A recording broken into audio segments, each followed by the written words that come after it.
Desocultados. Eu sou o caminho e a verdade fora da caridade. Ninguém vem ao Pai senão em coração.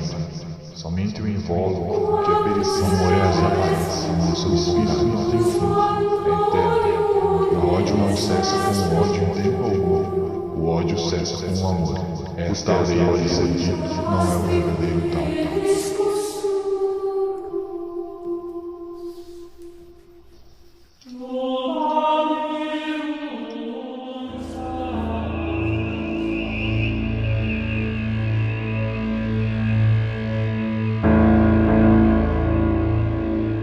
Olá, aqui quem tá falando é o Wellington.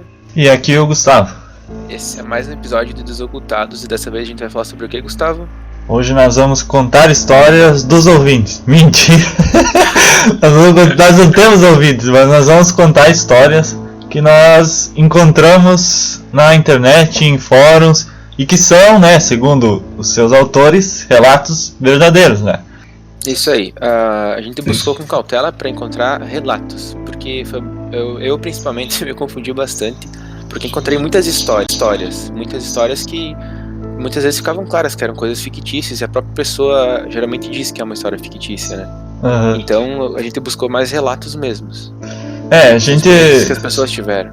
A gente sabe que às vezes a pessoa pode estar inventando e contou a história muito bem, mas a gente vai partir do pressuposto que as pessoas que estão compartilhando essas histórias são pessoas de boa fé e que estão compartilhando porque realmente foi uma experiência que elas passaram. Às vezes também a experiência delas, dependendo da pessoa que está interpretando, pode interpretar de outra maneira, mas acho que o que vale é a experiência da pessoa, que aquilo que ela passou é algo que realmente aconteceu, independente da crença de quem estiver ouvindo a história. É isso mesmo, a gente tem que entender que às vezes a gente precisa compartilhar essas coisas porque podem ser coisas reais mesmo, né? E faz bem compartilhar. Então, se você tiver alguma história, algum relato, qualquer coisa que você passou ou sua família, você pode estar entrando em contato com a gente pelo e-mail, que é desocultados@gmail.com, e a gente vai contar aqui no podcast. Isso aí. E antes de começar as histórias, né, só vamos passar aí a nossa divulgação padrão dos nossos contatos. Já queria deixar avisado e lembrando de novo que a gente está nos maiores agregadores de podcast e também temos um e-mail que é desocultados@gmail.com, onde você pode estar mandando qualquer sugestão de tema ou contando a sua experiência. Além disso, temos o site que é desocultados.com, nele você encontra o link para qualquer plataforma. A gente está nas principais, digamos que é Spotify, Podcast Addict, Google Podcast, Apple Podcast e algumas outras que você pode encontrar lá. Isso aí, se você tiver alguma experiência, a gente está procurando realmente relatos das pessoas para que a gente possa utilizar aqui no programa para comentar ou para juntar vários relatos e fazer um programa só. Então, se você tem alguma experiência relacionada com religião, com sobrenaturalidade, manda pra gente que a gente vai futuramente estar utilizando a sua história. Isso aí, então vamos pro episódio.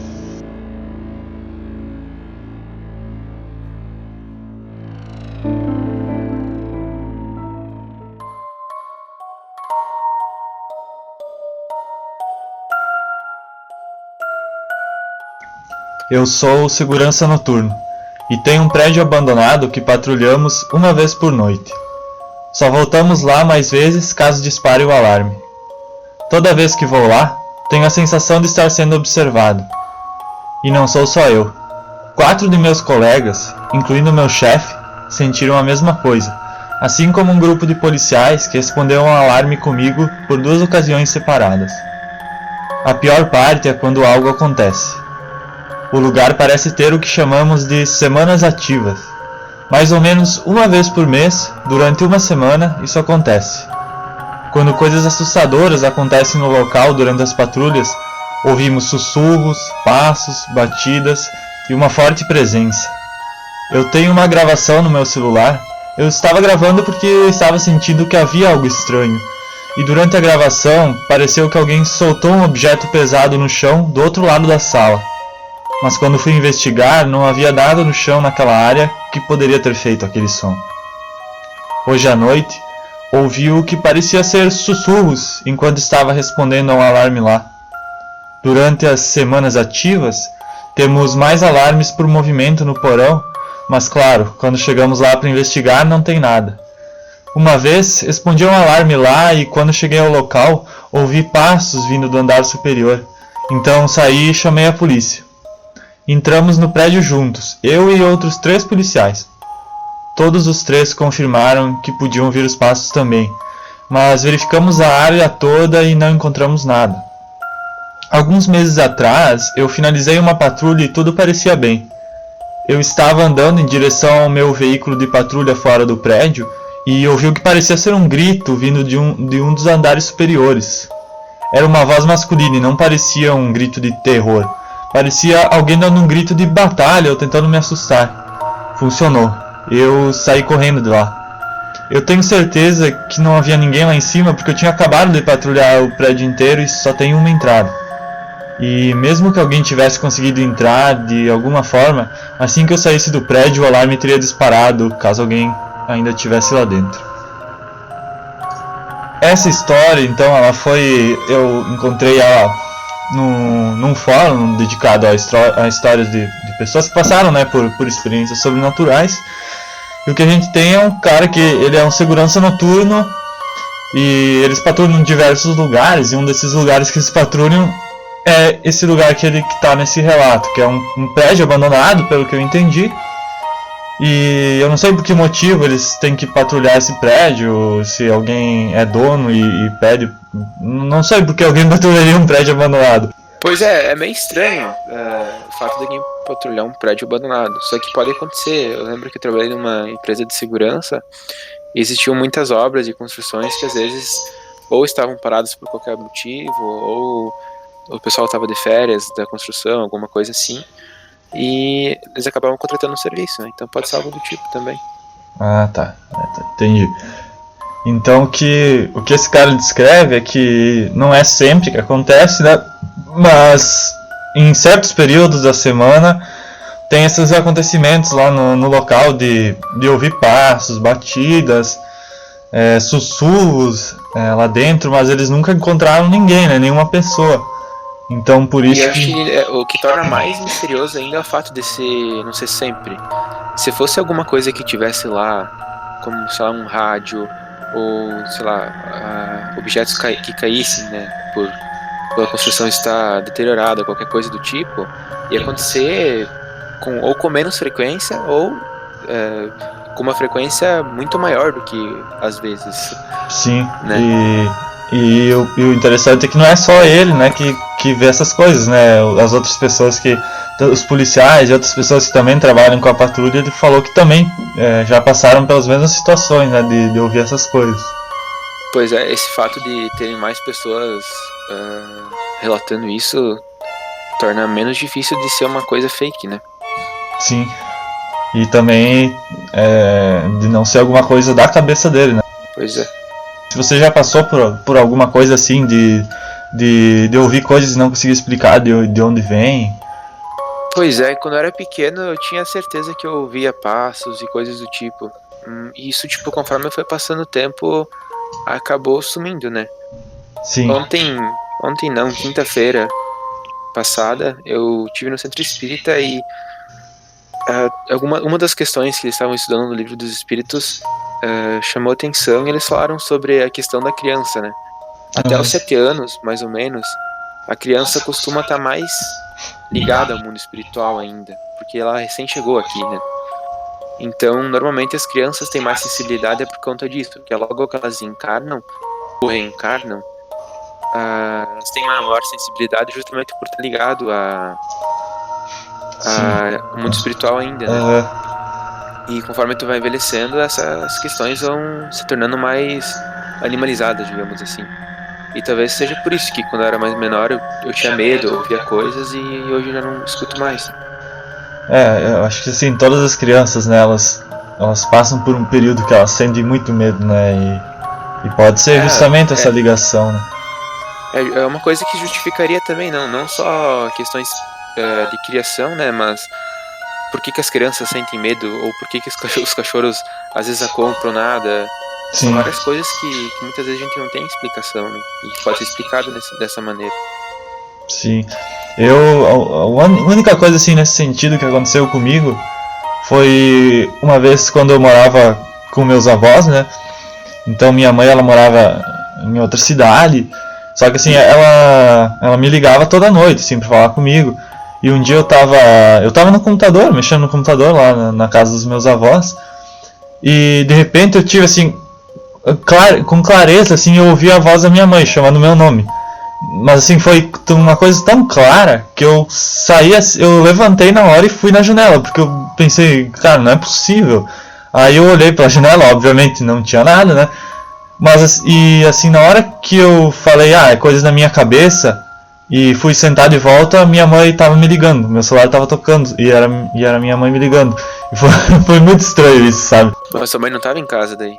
Não, minha mãe tava em outra cidade. Nossa, Isso que foi, bizarro. muito bizarro. Como que tu reagiu depois disso? Mas assim, é que quando é uma coisa que acontece só uma vez, sei lá, a gente com o tempo vai minimizando a experiência, sabe? Como se, deve ter sido alguma coisa na minha cabeça. Que foi realmente a única vez que aconteceu algo nesse sentido. Mas não fugindo muito do assunto e falando outras coisas que eu acabei falando antes. Eu vou contar uma outra história e acompanhe aí. Vamos ver se o que vocês vão achar dela.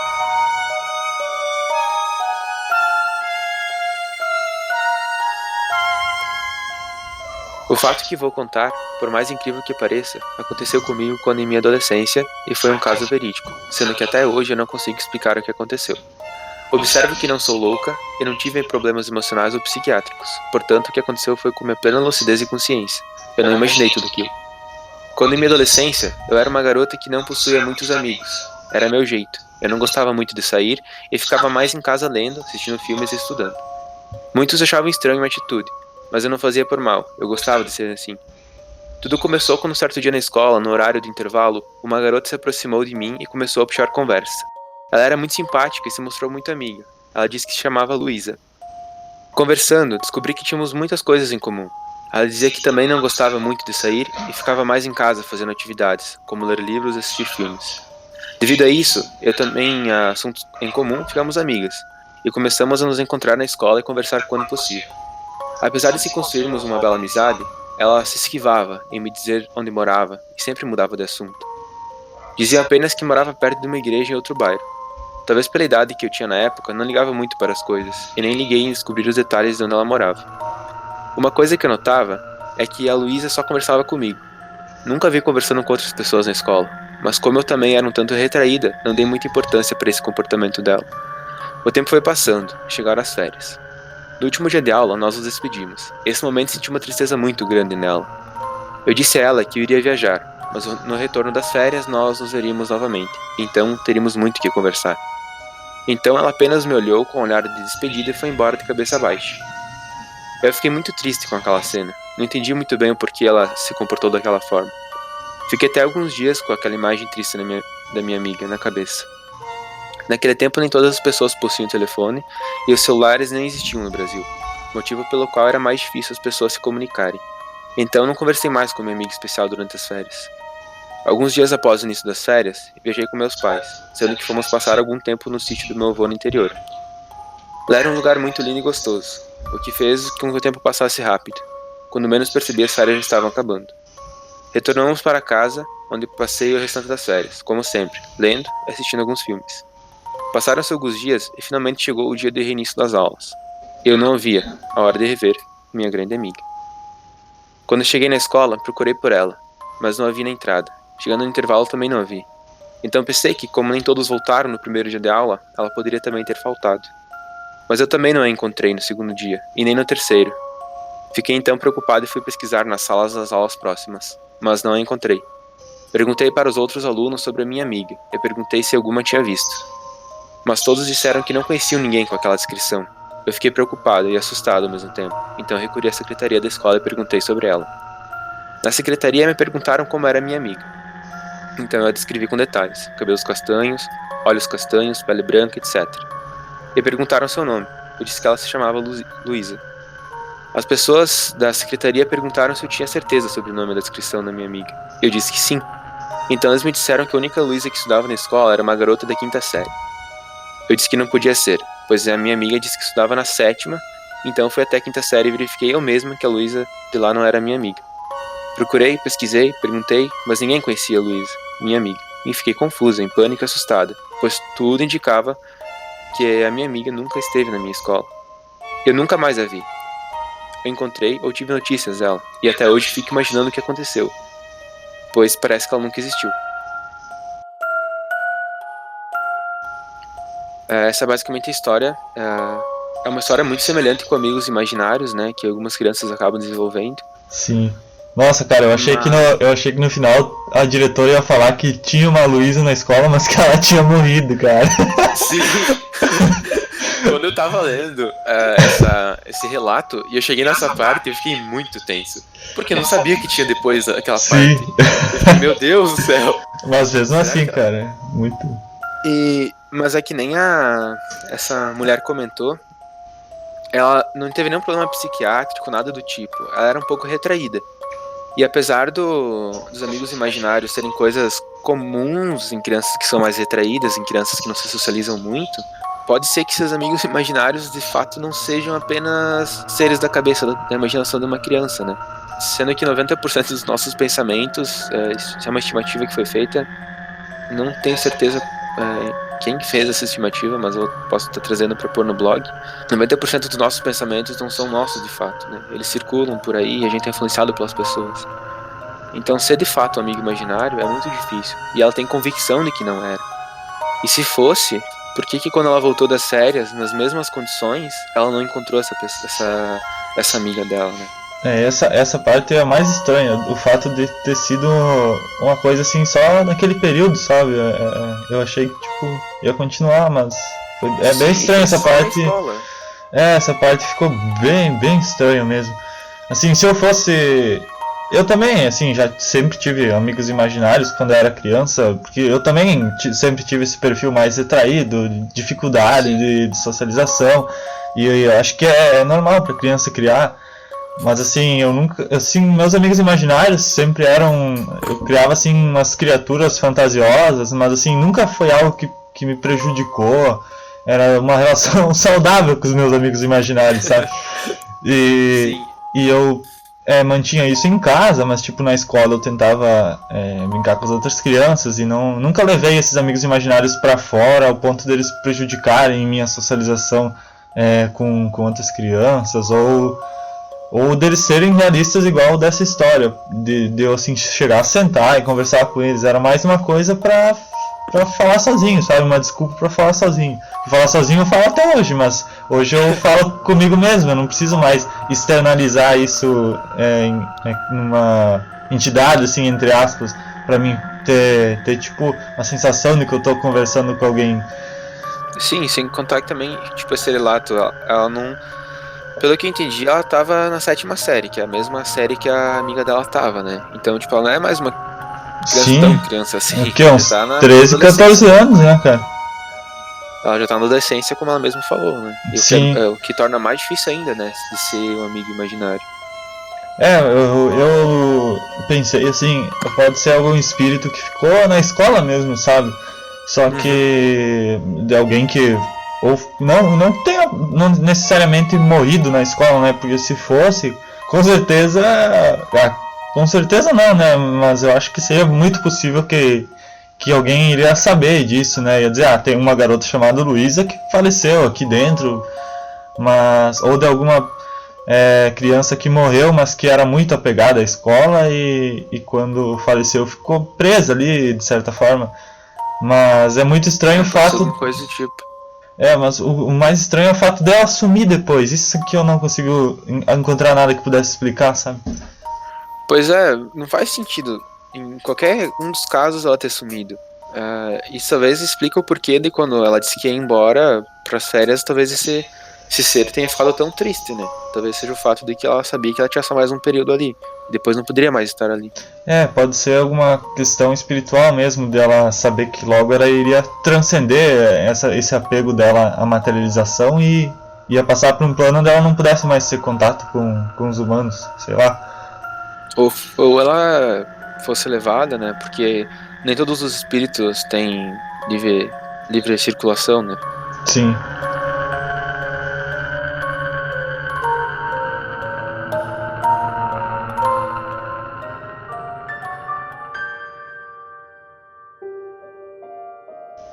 Então vamos para a próxima história. Eu sou viciado em drogas. Eu tive uma overdose de opiáceos e meu coração parou. Eu fui ressuscitado por desfibrilação em março de 2019. Eu fiquei morto por 19 segundos. Naquele breve momento de morte, meu cérebro estava se desligando. Eu estava me despedindo do mundo físico, mas ao mesmo tempo estava dando olá a algo que não tive tempo suficiente para entender. Vou descrever o que vi. Isso é o que o meu cérebro lembra sobre o pós-vida, ou mais precisamente, a transição entre a vida e a morte. Eu despertei na minha cama, mas parecia que a cama era algo completamente novo. Meu quarto estava cheio de luz, e havia uma névoa cobrindo minha visão. O ar estava bem pesado. Eu olhei pela janela e vi as estrelas e o sol ao mesmo tempo. Não havia atmosfera onde eu estava, o que não faz sentido porque eu tinha acabado de notar que o ar estava pesado. Eu abri a porta do meu quarto e vi exatamente o que eu tinha esperado ver minha vida toda. Vou explicar no próximo parágrafo. Eu fiquei apreciando aquele momento pelo que pareceu 100 vidas inteiras. Então senti aquela sensação de pura paz começando a se afastar na velocidade da luz. Senti como se estivesse saindo do único lugar na Terra no qual eu pertencia. É a última coisa que lembro antes de voltar ao mundo real. Quando acordei no mundo real, a primeira coisa que vi foi o amor da minha vida. Mas lembro tão vividamente a alucinação tão única da minha mente que vou explicar em seguida. Quando eu abri a porta, o que eu vi é difícil de explicar com palavras. Eu não vi uma coisa só, eu vi a resposta de cada pergunta que eu já tive, mas sem conhecimento de entendê-las. Mas eu também vi uma pessoa. Eu não tenho certeza se essa pessoa era Deus. Essa pessoa olhava para mim tão profundamente que eu sabia que estava no lugar certo. Era uma mulher loira com cabelo sobre os ombros. Acho que ela era a minha versão de Deus. Ela segurou meu braço e eu senti meu corpo começar a sair do meu quarto e entrar no mundo do qual ela pertencia, do qual ela vinha. Mas naquele momento eu também senti que eu estava caindo num penhasco e foi então quando eu voltei ao mundo real. Então essa história ela foi feita supostamente por uma pessoa que teve uma overdose e que teve uma experiência de quase morte, que ela teve um contato com o outro lado brevemente. Sim, pelo que, deu pra perceber, foi muito uma experiência de quase morte. E eu acredito muito nessas experiências porque existem muitas pessoas que relatam sobre isso. E existem muitas vezes muitos livros também sobre isso. E o que acontece quando a gente tá dormindo ou quando a gente tá com o nosso corpo muito fraco, a gente tá adormecendo, a gente tá desmaiado, qualquer coisa do tipo, o elo que prende nossa alma no nosso corpo, ele é muito mais fraco. Então nossa alma, nosso espírito consegue meio que viajar livremente por aí, né? Sim. E é normalmente nesses momentos que acontecem essas experiências. Muita gente já falou que é só sonho que tu tem por causa de que tu tá passando, o teu cérebro tenta te aliviar, alguma coisa desse estilo, né? Não tenho certeza. Mas muitas coisas fazem eu acreditar, porque tem um livro chamado Uma Prova do Céu, se não me falha a memória, que é de um neurocirurgião que era completamente ateu. Ele não acreditava em Deus, apesar de alguns familiares eles acreditarem. Ele não queria saber daquilo, era um mundo que não existia para ele. E quando ele tem uma experiência de quase morte, por causa de uma bactéria ou um vírus, se não me engano, ele vê coisas, fala com anjos e arcanjos e não sei o que, e ele tem toda uma experiência que pra ele chega a falar no livro que é difícil de relatar, porque é como se o alfabeto não tivesse letras o suficiente para escrever o que ele tinha visto. Nesse momento ele começa a acreditar. Então é muito provável que o que esse cara tenha passado seja isso, né? Uma experiência de quase morte, como é comumente chamada, mas não por causa do cérebro dele ter tido um sonho, mas simplesmente porque o espírito dele saiu do corpo enquanto ele estava nessa situação física. E até essa parte onde que você falou que esse neurocirurgião viu e não conseguiu descrever bem, né? Ele também, né, tem essa questão que ele falou que ele não tem nem como descrever com palavras exatamente o que ele viu, porque quando você está no mundo astral, algumas coisas que você vê são muito parecidas com o mundo físico, mas tem outras que... Porque assim, o astral ele é outra dimensão, então tem coisas que quando você está aqui na nossa dimensão simplesmente não tem como explicar. Porque é a mesma coisa que se você vivesse no mundo 2D, como que você ia explicar um mundo 3D com toda a questão de profundidade? É praticamente impossível. É difícil da gente imaginar porque o nosso cérebro ele tá limitado, né? Mas realmente tem coisas que não tem como explicar com as nossas palavras, com a nossa compreensão do mundo. Sim, tem até um documentário que eu vou pesquisar para deixar o link também no blog depois, quem quiser ter mais uma noção do que é essas dimensões, terem mais dimensões e o porquê que a gente não consegue ver, que lá fica um pouco mais detalhado do porquê a gente não compreender outra dimensão, né? Como que elas funcionam. Mas é muito isso mesmo, cara. Acho que quando a gente conhece uma coisa que a gente nunca viu, mesmo que o alfabeto tenha palavras para explicar, é difícil, porque talvez não foram organizadas, né, daquela maneira ainda. E, por exemplo... Mas é bem interessante. Por exemplo, essa questão... Você falou, por exemplo, que esse neurocirurgião ele mudou todas as crenças dele depois dessa experiência, né? Eu até estava pesquisando alguns relatos, né, depois que eu vi essa história. E eu também vi relatos de pessoas que falam assim, mas eu conheço tal pessoa, ela também teve em coma, ela ficou morta por 20 segundos, 30 segundos, e quando ela voltou ela falou que não viu nada, que a única coisa que ela experimentou foi tudo preto, realmente como se não houvesse nada depois da morte. Só que o que eu penso é que assim, quando a gente dorme, a gente também sai do corpo, igual quando a gente morre. E às vezes, quando a gente acorda de manhã, a gente lembra do que a gente sonhou, que às vezes pode ser só uma impressão do cérebro e às vezes pode ser algo que realmente aconteceu no astral.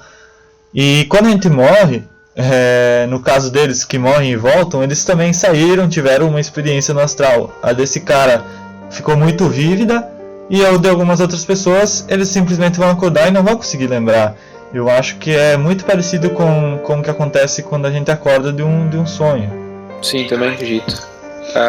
Eu estava conversando com a minha mãe um tempo atrás e ela me disse que a gente lembrar ou não depende do quanto aquilo vai influenciar em nós, né? Então, digamos, nesse caso do neurocirurgião ali, ele lembrar daquilo significava começar a acreditar naquilo, né?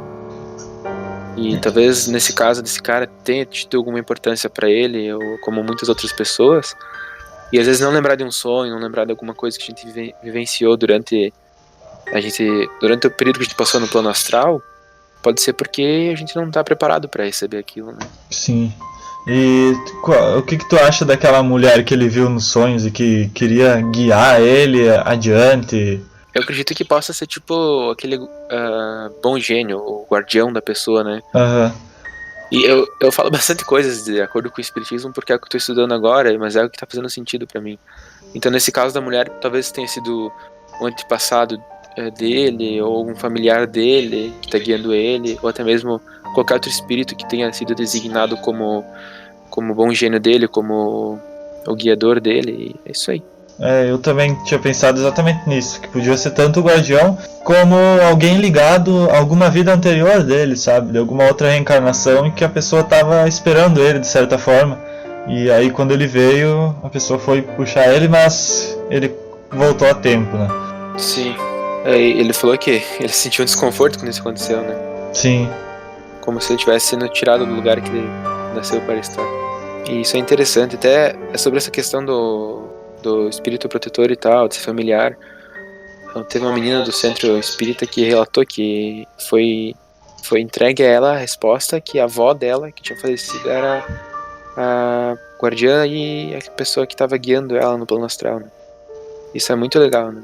Saber esse tipo de coisa. Eu já vi até umas histórias de por exemplo, tem uma geração da família que tem a mãe, a filha, a avó. Aí quando a avó morreu, eu não vou lembrar exatamente a história, mas aí a avó morreu e aí muito tempo depois essa neta, né, teve uma filha, e quando essa filha era bem pequena, ela falou alguma coisa como uma vez eu já fui mais velha do que você, alguma coisa assim, bem bizarro. Cara, esse tipo de coisa me arrepia. Porque eu acho assim que quando a gente reencarna, a gente sempre vai reencarnar próximo de pessoas que a gente conheceu na última reencarnação, porque tem os laços kármicos, né? Então, às vezes vai ser da família, às vezes vai ser alguma amizade, né? Alguma coisa assim. Eles falaram no Centro Espírita que é uma coisa que acontece frequentemente, né? Mas não é lei, né, também. Sim. Mas eu acho que, por exemplo, eu e você, eu acho que provavelmente a gente deve se conhecer de alguma outra vida, a gente só não lembra. E a gente consegue descobrir isso, cara. Se a gente quiser. Deve ter alguma técnica, alguma coisa do tipo pra descobrir se a gente tá ligado de alguma vida passada ou não. Tipo, meu padrasto falou que ele e minha mãe já se conheceram em vidas passadas. Tem aquele pessoal que faz a regressão, né, pra saber, mas eu nunca conheci ninguém que fizesse, sabe? Senão, eu com certeza faria se eu soubesse de alguém que conseguisse fazer em mim. Ia ser muito massa, tipo, saber quem eu fui na vida passada. Mesmo que não tenha sido ninguém importante nem nada. Saber quem eu fui vai, às vezes, me ajudar a responder algumas perguntas nessa vida, né? Faz sentido pra mim. Dizem também que se você conseguir entrar em contato com o teu guardião no astral, às vezes ele pode te revelar alguma coisa, né, sobre tua vida passada. Mas às vezes, né, a gente acha que sabendo do nosso passado a gente vai se sentir melhor, mas às vezes, dependendo de quem a gente foi no passado, às vezes não vai agregar nada na nossa vida também. Pode ser até pior.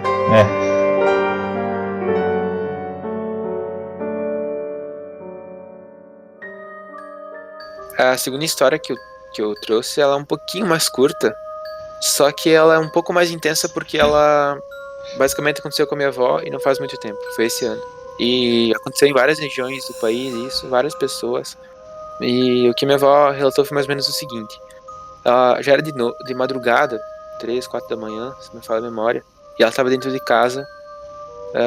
Ela tinha acordado porque eles moram no interior e meu avô, nesse dia, ia carregar porco. E o que aconteceu foi que ela começou a ver uma luz vermelha, muito forte e brilhante, que estava se movendo próximo da região do chiqueiro. E ele fica uns 30, 50 metros para baixo da casa. E ela ficou com um pouco de medo e de receio.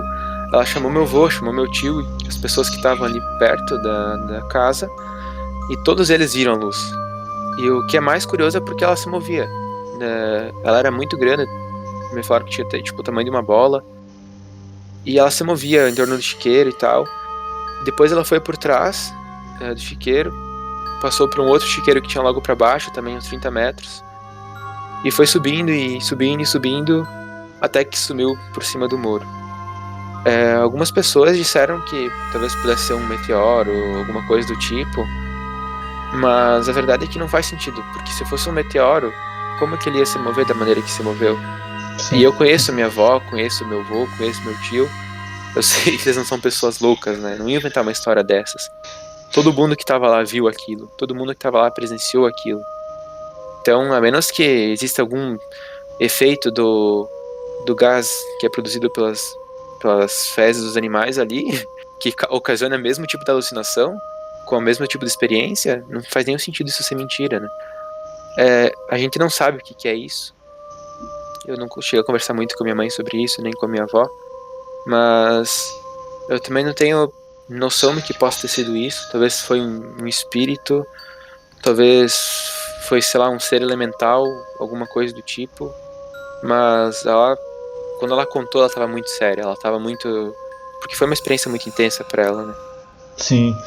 Até essa questão de ser um elemental, né, como ela viu, ela descreve como algo de fogo, né, pode realmente, né, ser algo nesse sentido, porque é estranho um espírito mesmo se manifestar dessa forma, né. Uhum. A gente pode até gravar um episódio mais pra frente sobre os seres elementais pra explicar quem eles são, como eles funcionam e tudo mais. Mas basicamente são seres que comandam algumas questões da natureza. Eu até, assim, o meu primeiro contato com esse tipo de coisas, de ocultismo, enfim, foi estudando esses seres elementais. E tanto que até quando eu tinha uns 13, 14 anos, eu queria muito estabelecer contato com seres elementais. Então, só que o que eu mais, como eu li assim, eu via, tipo, os seres elementais do fogo, como é que eu vou estabelecer contato com eles? Aí eu pensei, não, vou estabelecer com os da terra, né, que é mais fácil. Até porque eu também morava no interior, então eu pensei, aqui tem bastante floresta, essas coisas, então vai ser mais fácil.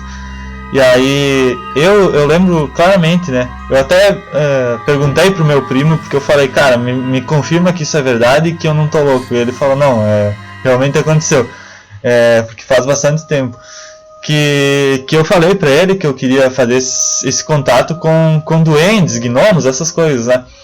Então a gente foi, eu e ele, né, nós fomos juntos pra um lugar ali bem afastado da casa que a gente morava ali.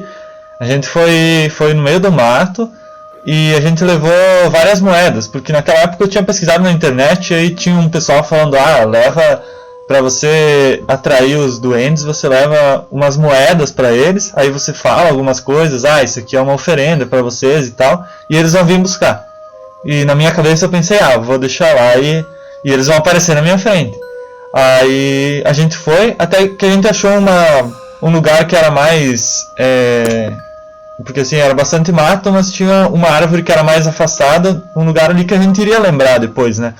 Aí eu fui, cavoquei um pouquinho na terra, deixei as moedas, mas deixei elas à vista, não cheguei a cobrir com terra.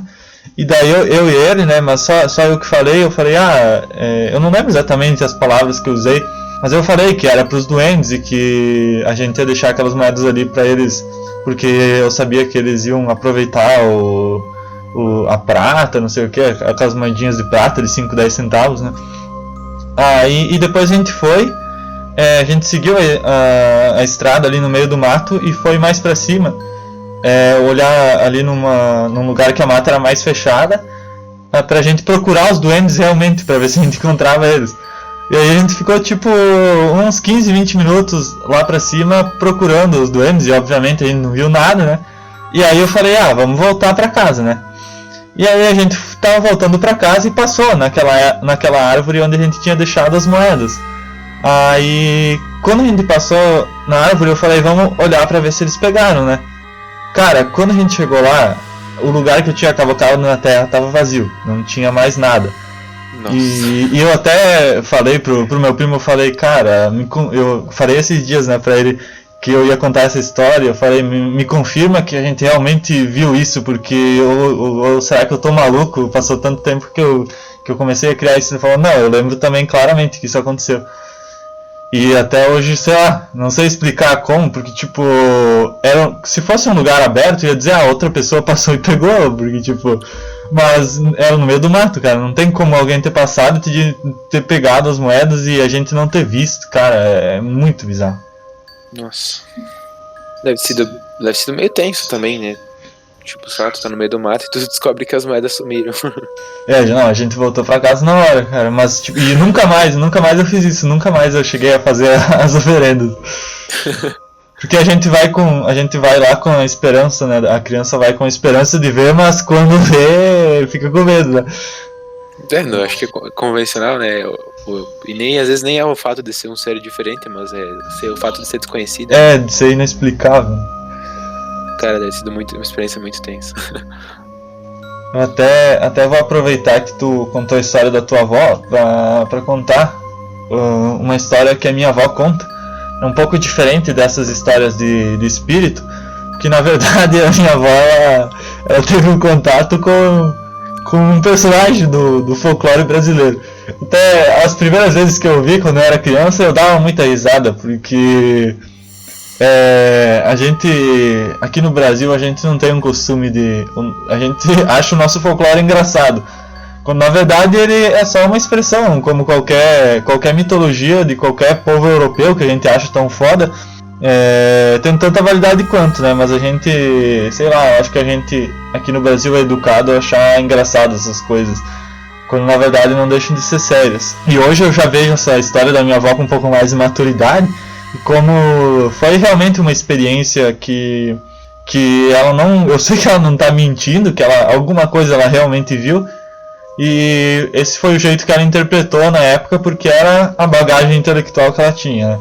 Minha avó, ela criava animais, né? Criava gado, e ela tinha algumas vacas de leite, que era bem afastado da casa onde ela morava, bem afastado, eu digo uns 100, 200 metros, e ficava bem no meio do mato. Existe até hoje esse lugar que só não tem mais vaca dentro, mas tem a construção, tem lá a estrebaria onde minha avó tinha essas vacas.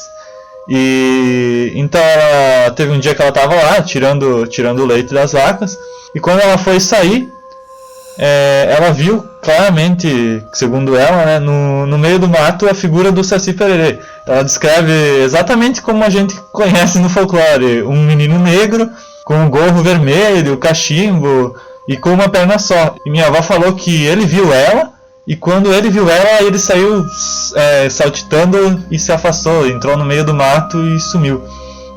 E minha avó também conta que naquela época, né, quando ela era mais nova, na comunidade do interior ali onde eles moravam, acontecia várias vezes do pessoal sair no meio do mato e se perder e demorar para conseguir achar o caminho de volta para casa, sendo que eram caminhos que tinha a estrada, então não tinha como a pessoa se perder.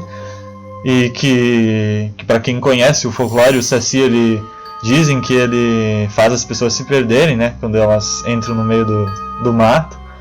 E minha avó também fala que teve algumas situações onde o pessoal que criava cavalo, os cavalos, quando eles amanheciam para ir lá ver os cavalos estavam com o rabo amarrado, coisas assim, que também, né, segundo o folclore, o Saci faz essas travessuras, né. Então eu não sei até que ponto isso realmente aconteceu, mas a minha avó é uma pessoa muito simples, e a gente sempre, quando ouve essas histórias, é difícil da gente duvidar delas, né? Alguma coisa realmente eu acho que aconteceu, sabe? Pois é muito comum essas histórias das pessoas de mais antigamente que moravam no interior, né? Tem a minha nona, quando eu falo nona é por parte de pai, e quando eu falo vovó é por parte de mãe. Mas a minha falecida nona, ela me contava muita história também eu não lembro delas claramente para poder contar para vocês, mas ela me falava muito sobre eles irem dormir e os cavalos amanhecerem com tranças nas crinas e no rabo, ou, por exemplo, do boitatá, que era uma cobra de fogo, eles falavam que viam o fogo se movendo nas planícies onde eles moravam, lá para baixo do muro. E é muito curioso esses contos, essas histórias, porque duas uma, ou realmente é verdade, até porque eu acho que essas histórias não podem ter sido do nada, né? Sim. E eu acredito muito que possivelmente tem um fundo de verdade nisso. Sim. Ou eles contavam isso só pra assustar as crianças, né? Que eu acho que não é o real motivo, né? Porque do jeito que minha avó falava, tipo, minha nona falava, não era pra ter medo deles.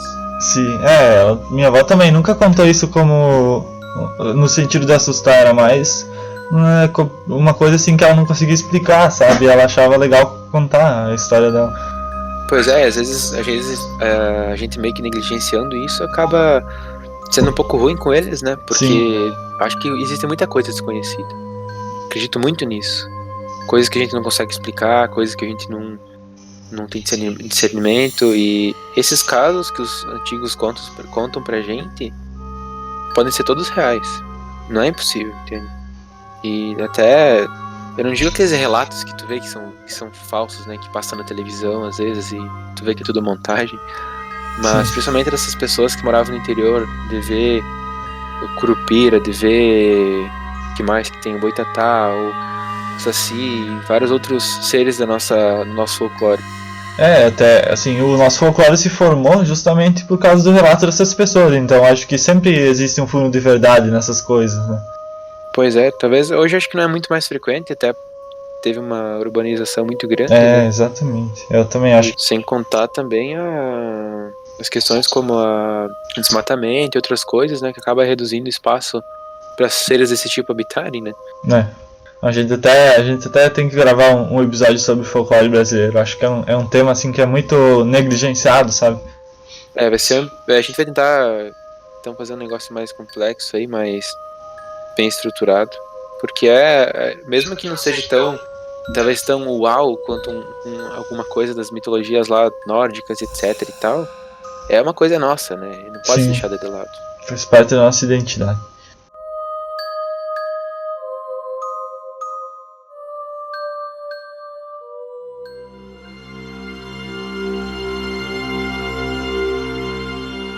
Essa próxima história é de aparentemente, outra mulher contando sobre uma coisa que aconteceu com a mãe dela quando ela era mais nova.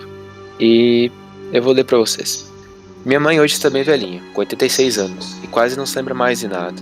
Mas quando eu ainda era uma adolescente, na faixa dos 16, minha mãe resolveu aprender a dirigir para me levar para o colégio, pois no ano seguinte eu passaria a estudar à noite. Eu lembro que ela saía de casa por volta das 16 horas e ia a Pinheiros, um bairro aqui de São Paulo. Um dia, ela chegou em casa e contou que ao chegar no ponto de ônibus, um homem negro de aproximadamente 60 anos aproximou-se dela e começou a conversar. Minha mãe não gostava de conversar com estranhos, ou melhor, com homens estranhos. Então ela deixou o homem falar e ficou meio que distante, mas sem perder a educação. Aí ele perguntou a ela se ela já tinha ouvido falar na grande embarcação chamada Titanic, e ela disse que meneou a cabeça dizendo que sim, mas rezando para o ônibus chegar logo e se livrar daquele sujeito. Ela não queria ser indelicada, mas sentia-se mal de conversar com um homem sem meu pai estar presente. O homem começou a falar como se lembrasse do navio, o que tinha, o que comiam, e acabou revelando quem fez parte daquela tripulação. Minha mãe ficou pensando, cara mais mentiroso, como ele pode ter feito parte da tripulação daquele navio que afundou tanto tempo, e ele está aqui com 60 anos? O tempo da vida dele e os acontecimentos do Titanic não batiam, mas ela pensou, ou é um mentiroso, ou é um lunático, e ficou dela ouvindo. Quando o ônibus chegou, ela deu graças a Deus, pois queria sair logo dali. E então o homem disse para ela, o que aconteceu ali naquele navio foi muito triste, dona. Eu perdi minha mulher ali. E ela já estava até pensando em perguntar para ele, e o senhor, como saiu de lá vivo e veio parar aqui para contar essa história? E ele falava, muito. E para a alegria dela, o homem disse, a senhora vai pegar este ônibus? E ela meneou a cabeça dizendo que sim, sem querer dar muita corda ao homem. E ele, que bom, eu também vou tomar esse ônibus. E ela pensou, só faltava essa. Minha mãe subiu no ônibus. Naquele tempo entraram no ônibus na parte de trás. E sentou-se ao lado da janela, onde uma senhora sentava ao lado oposto, para que o homem não viesse se aboletar junto dela. Só que teve um porém. Ela entrou logo atrás dela e sentou-se próxima à janela. Haviam poucas pessoas no ônibus. A mulher que estava ao lado e mais uma meia dúzia de pessoas. E onde foi o homem? Minha mãe contava que ele olhou disfarçadamente para trás para saber onde aquele homem tinha sentado, já que o ônibus nele não estava. Olhou pela janela e nada dele. E este ponto de ônibus está lá até hoje. Se você sentar na janela, você tem uma visão bem grande do lugar, que é ermo. Não tinha como ele voltar porque daria para ver. Ali não tem como atravessar o rio correndo, é uma rodovia, para frente. Não foi e nem ficou, porque ele subiu junto com ela falando. Só que de repente houve uma pausa e o sumiço dele. Até alguns anos atrás, ela contava que esse caso do homem negro que fez parte da tripulação do Titanic e sumiu dentro do ônibus, o que é bem sinistro. É basicamente essa história. Essa mulher teve encontro com um cara que estava aqui no Brasil, em São Paulo, e ele disse que esteve no Titanic, que havia fundado muitos anos antes, e não fazia sentido ele ter só 60 anos, se tivesse, e nem estar vivo.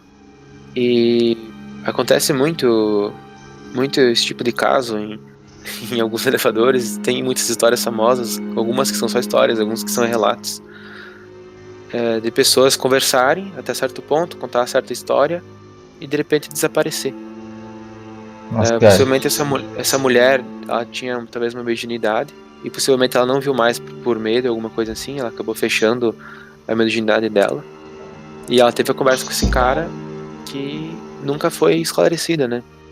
Às vezes o espírito estava tão afoito para conversar com alguém e nunca tinha encontrado ninguém com mediunidade. E quando ele viu a oportunidade, ele ficou enchendo o saco da mulher. Mas eu até mesmo perturbando ela. Até quando... Mas ela disse, não tem como ele ter que ela local, é um local bem aberto e que não tem opções de fuga. Sim, então... é muito bizarro. Até quando tu começou a contar, eu achei que se passava nos Estados Unidos. Mas aí tu falou que era no Brasil. Fica mais estranho ainda, cara. Porque será que Cara. tinha alguma... Porque esse cara então seria brasileiro, né? Se ele tá aqui, não tem outro motivo pra ele tá ali. Sei lá, talvez ele... E por que nesse ponto de ônibus? É muito estranho isso, sabe? Será que a gente consegue uma lista dos tripulantes do Titanic pra ver se tem alguém brasileiro? Vamos pesquisar. Vamos sobre pesquisar aqui, peraí.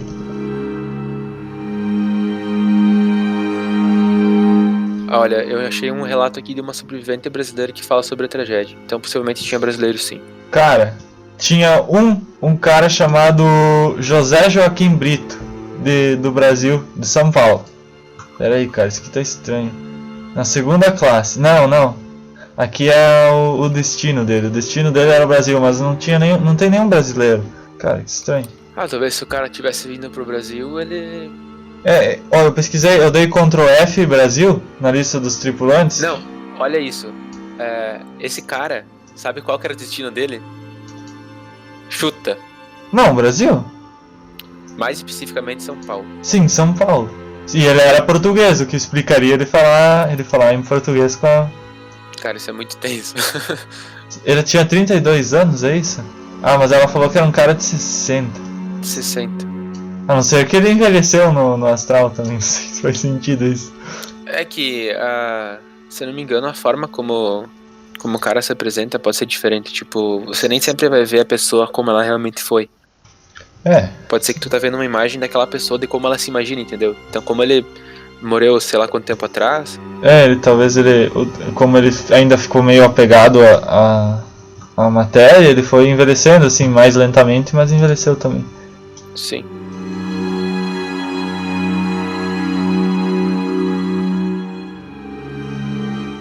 Eu vou contar a minha próxima história, contada por uma mulher.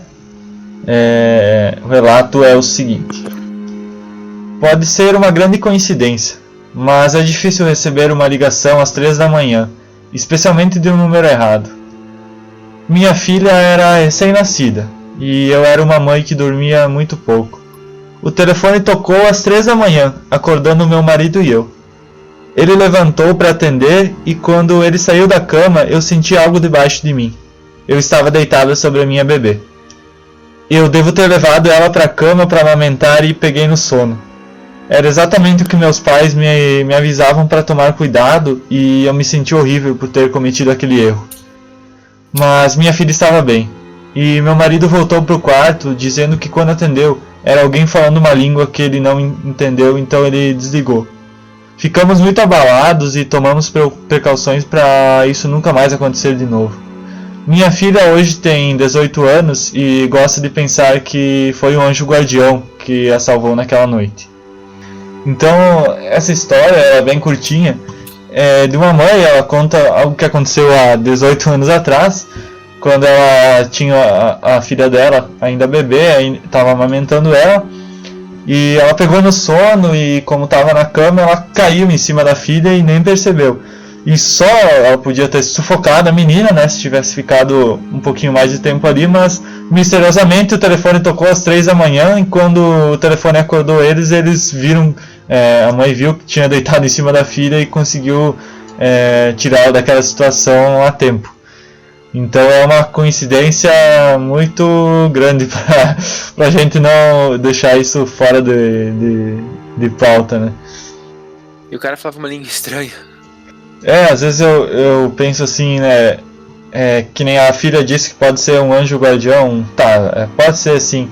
Mas eu acho que aquela coisa de estar no lugar certo, na hora certa, mas de uma maneira diferente. Porque digamos que não era a hora daquela criança morrer, sabe? Então o anjo guardião dela, ou o guardião, como o pessoal que acredita no espiritismo e essas religiões tem outro termo para definir isso, né? Como se esse espírito que cuidasse dessa criança tenha arrumado uma forma de salvar ela, fazendo, sei lá, alguma pessoa de outro lugar discar errado, né? Digamos que no outro lugar ali da cidade, alguém precisasse fazer uma ligação de emergência e sem querer discou um número errado e caiu nessa casa justamente para causar o toque do telefone e acordar essa família. E era ligação errada, então essa pessoa ligou de novo e a vida dela seguiu. E ela nunca imaginou que na verdade ela salvou a vida de uma criança por causa dela ter discado o número errado, sabe? Pode ser, cara, uma incrível coincidência que talvez não tenha sido coincidência, né? E tudo isso. Difícil de saber. Tudo tenha sido orquestrado por um plano maior, sabe? É muito, cara, mas é muito incrível o fato disso acontecer bem naquela hora. Talvez até isso serviu não só pra salvar a criança, mas pra deixar a mãe mais alerta, né? Sim, tem essa consequência também, né? Várias coisas que melhoraram possivelmente na vida daquelas pessoas por causa disso. Sim. É muito legal. A última história que eu vou contar hoje, dessa vez é sobre um cara, e é mais ou menos assim. Quero contar um caso que aconteceu comigo. Nem eu mesmo acreditava, mas acabei tomando coragem para compartilhar. Aconteceu uma viagem que eu fiz em 2007 para Curaçao, que é uma ilha caribenha que naquela época era colônia holandesa, não sei se hoje ainda é. O caso aconteceu logo depois que eu saí do avião na ilha. Eu estava ingressando na fila de desembarque e indo em direção à alfândega. E nisso percebi que os policiais, no caso da fila onde estava uma mulher, me olhavam fixamente. Quando chegou minha vez, ela me disse que eu era muita cara de pau eu tentar entrar mais uma vez na ilha logo no dia seguinte. Fiquei perplexo, pois no dia anterior eu estava em São Paulo resolvendo algumas coisas pessoais e que por elas e um documento com data e hora que me ajudaram a comprovar que eu realmente não mentia. O policial, não acreditando, me levou para uma sala onde eu pude conversar com o superior dela. Onde, por meu espanto, ele disse que realmente alguém idêntico à minha pessoa estava lá no dia anterior e que arrumou uma enorme confusão com a mesma policial. E ainda mais, ele pediu para que eu esperasse mais um pouco, me mostrou uma filmagem do dia anterior, onde o caso ficou mais perplexo, pois eu também me vi na filmagem. Disse que era o 2º ano que eu visitava a ilha, e se não seria uma filmagem do ano anterior. Mas o policial me respondeu que não e mostrou a data. Então, com um comprovante de saque de um banco, eu mostrei para o policial que era impossível ser eu, pois tinha data, hora e local de onde eu tinha sacado o dinheiro. Pedi para o policial me dar uma cópia do vídeo, mas ele disse que não podia fazer isso. Basicamente esse cara, ele até comenta que minha dúvida é, eu sou um doppelganger ou o que estava no vídeo era o doppelganger? Ele ficou confuso em saber se ele era realmente o verdadeiro e o que tinha acontecido. E é uma história muito bizarra. Tipo, muito bizarra. Não existe nada que possa explicar, a não ser que ele tem um irmão gêmeo que nunca ninguém viu, com as mesmas identidades, com os mesmos passaportes. Ou era realmente um doppelganger. Mas ele tinha o mesmo passaporte que ele? Cara, ele não relata muito bem, mas pelo que a policial disse e tudo mais, o que ele teve que usar para comprovar que ele estava em outro lugar no dia anterior foi coisas bancárias, o relato dele tá resolvendo algumas coisas, e ela não fala do passaporte em si, né? Então eu acredito que uma das coisas que agravaram o fato dele não ter conseguido passar ali por causa que ele tinha estado ali no outro dia causado confusão é os documentos iguais, né? Até porque, até pensei, né, a atendente não ia lembrar do rosto de todo mundo, né, Sim. É muito estranho. Acho que essa é uma das histórias mais bizarras que eu li até agora, junto com algumas outras aí. Porque tem um outro ser vagando por aí que pode ser igual a mim. Na verdade, assim, os doppelgangers, eles são... É uma lenda, né? É uma lenda da mitologia alemã, a mitologia germânica, a mitologia escandinava, né? Daquela região ali, que diz que... Eu não sei exatamente o que diz a lenda. Eu vou falar o que eu lembro, que existem mais 2 pessoas além de nós que são exatamente iguais a gente em algum lugar do mundo. E se a gente encontrar uma delas, não é assim, as 2 que se encontrarem vão morrer e só vai sobrar a que não encontrou ninguém igual a ela, que não encontrou a sua cópia. É uma história assim. Então, na verdade, esse cara tem que ele teve sorte, até porque ele só viu a pessoa por filmagem. Se ele chegasse a bater de frente com ela, pode ser que eles fossem desaparecer. Dá até pra fazer um episódio sobre isso. Os doppelgangers tem bastante coisa sobre eles, até um monte de casos, né, de pessoas que já encontraram outras exatamente iguais a elas, mas que não desapareceram. Inclusive tiraram fotos. Que doido. Então eu acho que hoje a gente vai ficar com essas histórias. A gente tem milhares de histórias, né, se a gente quiser para contar e para comentar a nossa opinião sobre elas. Mas hoje a gente vai ficar só com essas para não estender muito o episódio. E daqui 20 dias antes a gente tinha falado que ia lançar um episódio por mês, agora a gente já está conseguindo lançar um a cada 20 dias. Então a gente vai manter esse padrão até que não aconteça nada que impeça a gente de gravar. Mas por enquanto a gente vai lançando de 20 em 20 dias e o próximo episódio eu ainda não sei o que a gente vai gravar, mas logo a gente vai voltar para continuar o tema do espiritismo, né, do livro dos espíritos, e também futuramente dos celtas, que a gente também prometeu que iria continuar falando sobre a cultura, mais especificamente da religião deles. E também vamos continuar contando histórias. Quem sabe da próxima vez a gente vai ter alguma história de algum ouvinte para contar aqui, mas senão a gente vai encontrar histórias de pessoas e a gente vai relatar. É isso aí. Se você chegou até aqui, peço que por favor compartilhe, é muito importante pra gente saber se vocês estão gostando. Segue a gente no Spotify, qualquer rede social que tu usa pra ouvir o podcast. Se não tiver na que tu prefere, manda um e-mail que a gente vai ver pra adicionar também. E isso é muito importante pra nós. Obrigado por chegar até aqui nesse momento do episódio. Até uma próxima. Até mais.